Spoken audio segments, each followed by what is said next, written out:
원내대표 서왕진입니다. 어제 김상환 헌법재판소장 후보자는 인사청문회에서 국민의힘 위원정당 해산 심판에 대한 질의에 과거 통진당 사건의 법례에 따라 판단해야 한다고 답했습니다. 이는 법의 형평성과 동일한 기준에 따라 심판에 임해야 한다는 헌재의 원칙에 따른 것입니다. 윤석열이 자행한 위헌 위법한 비상계엄과 내란 행위는 군사정권이 계엄을 통해 민간인을 탄압하고 권력을 유지했던 역사적 비극을 21세기에 다시 재현한 것으로 명백한 반헌법, 반민주, 반국가 범죄입니다. 그 국면에서 당시 국민의힘 지도부는 무엇을 했습니까? 추경호 당시 원내대표는 윤석열과 통화한 직후 의원총회 장소를 3차례나 바꾸며 국회 의결을 방해했다는 의혹의 중심에 서 있습니다.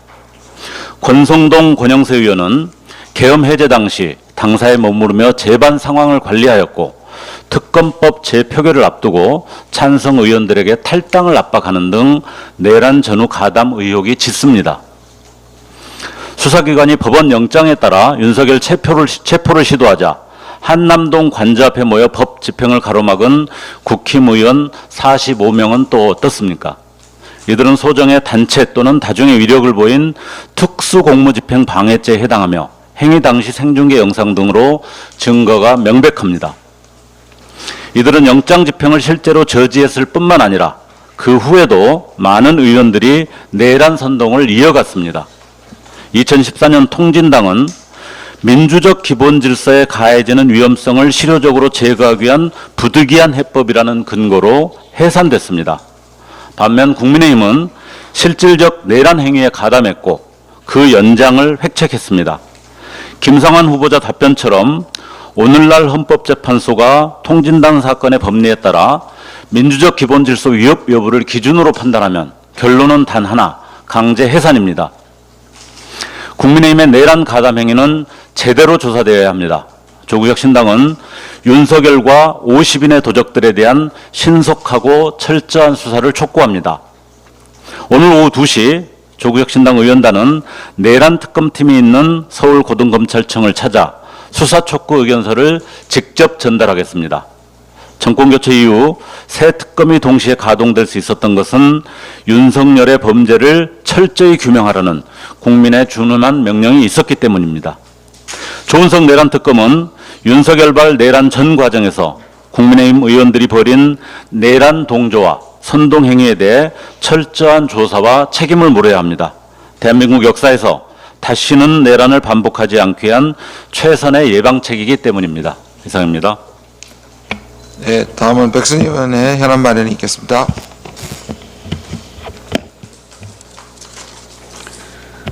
네, 조국혁신당 원내대변인 백선희입니다. 이제 국민의힘의 엄중한 헌법적 책임을 물을 시간입니다. 단도직입적으로 말씀드리겠습니다. 국민의힘은 더 이상 민주주의 헌정질서 안에 정당으로 존립할 자격이 없습니다. 지난 대선에서 국민의힘의 정치적 책임을 물었다면 이제 엄중한 헌법적 책임을 물을 시간입니다. 위헌 정당은 해산되어야 합니다. 조국혁신당은 지난 1월 5일 국민의힘에 대한 정당 해산 심판 청구를 가장 먼저 촉구한 이후 일관되게 국민의힘의 헌법적 책임을 물을 것을 강하게 요구해 왔습니다. 내란 속에 윤석열을 옹호하고 내란 동조의 천병으로 대한민국 헌정과 민주적 기본 질서를 조직적으로 위협한 반헌법적 정당을 더 이상 용납할 수 없기 때문입니다. 그럼에도 우리 국민은 인내심을 갖고 그동안 국민의힘에게 성찰과 혁신의 기회를 주었습니다. 그러나 스스로 자신들의 잘못을 깨닫고 역사와 국민 앞에 섰고 대제해야 할 시간에 전환길과 극우부대를 입당시키고 윤 어게인을 외치며 도로 윤석열 당으로 빠르게 회귀하고 있습니다.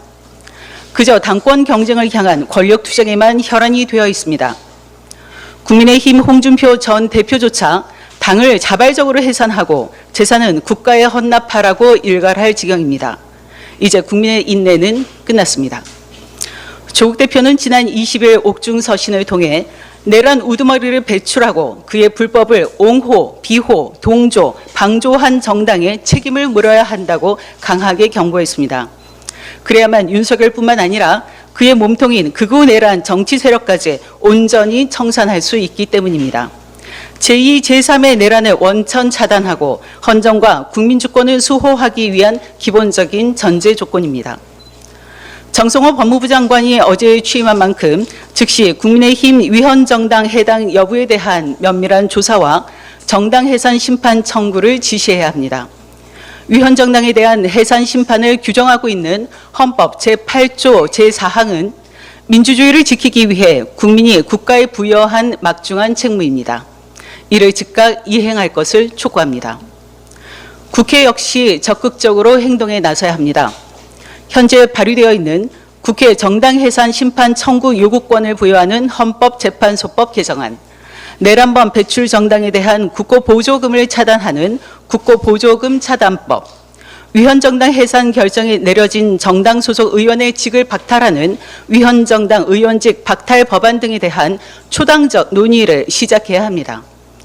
위헌정당과 극우 내란 세력이 민의의 전당인 국회에 다시는 발붙일 수 없도록 법 제도적 장치를 즉각 마련해야 합니다. 정당의 자유는 헌법 질서 안에서만 보장받을 수 있습니다. 그러나 국민의힘은 헌법의 바깥에 있는 반헌법적 정당입니다. 헌법을 부정한 정당에게는 해산이라는 헌법의 귀결이 따라야 합니다. 정부는 행동하고 국회는 입법해야 합니다. 이제는 민주주의를 위한 결단의 시간입니다. 이상입니다. 네, 다음은 박은정 의원의 현안 발언이 있겠습니다.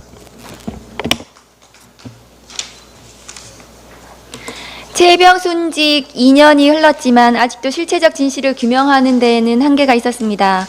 하지만 드디어 VIP 경로설의 내막이 드러나기 시작했습니다. 모든 국민이 알고 있는 바로 그 번호 02-800-7070의 주인공이 바로 윤석열임을 가리키는 결정적인 증언이 나왔습니다. 이종섭 국방부 장관은 본인 손으로 결재한 최혜병 수사기록 이첩을 다시 보류하는 결정을 지시하기 전에 윤석열과 문제의 번호로 통화한 게 맞다고 실토했다고 합니다. 모든 국민은 800의 7070의 발신자가 윤석열이라는 사실을 알고 있었지만 이를 확인하는 데에는 무려 2년이 걸렸습니다.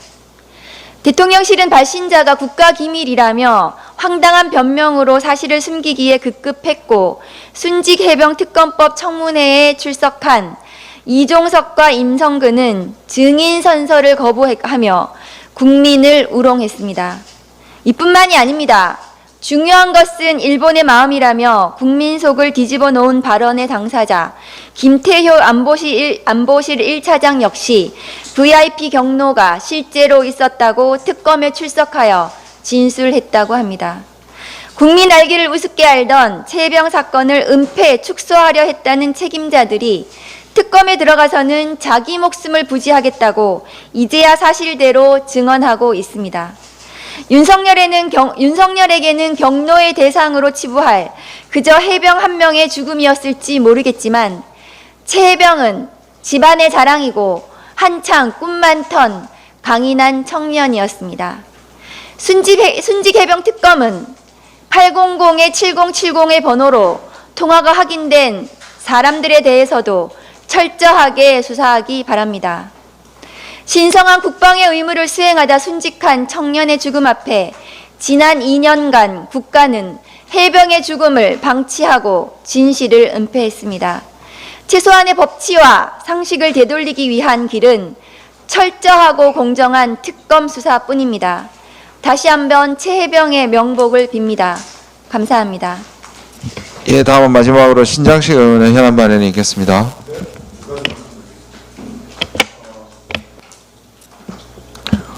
오늘 오후 1시 30분 제3기 진보개혁 5당 원탁회의 실무협의를 시작합니다. 이재명 대통령 당선을 위해 힘을 모았던 개혁진보 5당이 세 차례에 걸쳐 발표했던 선언문의 이행을 위한 실무협의를 오늘부터 시작한다는 것입니다. 세 차례에 걸친 선언문에는 반헌법조사특별위원회 그리고 연합정치를 제도화하기 위한 결선투표제 도입, 비례성을 높인 선거제도 개혁, 교섭단체 요건 정상화 등의 주요 합의사항이 포함되어 있습니다. 이러한 선언문의 합의사항을 실현할 수 있는 구체적 로드맵을 만들기 위해 최선을 다하겠습니다. 내일은 만 명이 아니라 만인이 평등한 나라를 꿈꾸며 행동했던 고 노회찬 의원님의 7주기입니다. 지난 토요일 마석 공원묘지에서 열린 추모제에는 이재명 대통령님을 비롯한 많은 분들이 추모의 마음을 전해주셨습니다. 노회찬 정신은 이렇게 우리들의 가슴에 살아 있습니다. 대한민국은 법 앞에서 만인이 아니라 만 명만 평등하다라고 일갈하며 응어리진 서민들의 가슴을 후련하게 해주었던 노회찬. 만 명에게만 평등한 법 앞에서 절규하는 노동자 서민들과 함께 비를 맞으며 손배 가압류로 고통받는 비정규직 노동자를 위해 뛰던 노회찬의 모습이 아직도 눈에 선합니다. 2025년 7월 지금 노회찬이라면 어디에 가 있을까? 어제 노조법 2조 3조 즉 노란봉투법 개정을 위해 국회 앞에 세워진 노동자들의 농성장에 가 있을 겁니다. 노란봉투법, 누군가는 이 법이 통과되면 파업이 더 많이 일어날 것이라고 합니다. 그렇지 않습니다. 하청 비정규 노동자들의 진짜 사장이 누구인지 분명해지면 노동자들은 본인들에게도 고통스러운 파업보다 먼저 협상을 시작할 수 있습니다. 사측의 손해배상 청구가 제한되면 불법 파업이 일상화될 것이라고도 합니다. 아닙니다. 불법은 현행법으로도 충분히 처벌할 수 있습니다. 과도한 손해배상 청구와 가압류는 노동자 자신과 그 가족들을 말려 죽이는 수단이 되었을 뿐입니다. 노동자 스스로 압박감에 생을 마감하는 일이 반복되어서는 안 됩니다. 노란봉투법은 만인이 평등한 나라의 시작입니다. 민주당 의원님들께 간곡히 호소드립니다. 미루지 맙시다. 국민의힘 의원님들께도 호소합니다. 방해하지 마십시오. 9월 정기국회 전까지 노란봉투법을 반드시 처리합시다. 그것이 바로 노회찬 의원님을 추모하는 가장 진심 어린 행동이라고 믿습니다. 보고 싶습니다. 노회찬 의원님.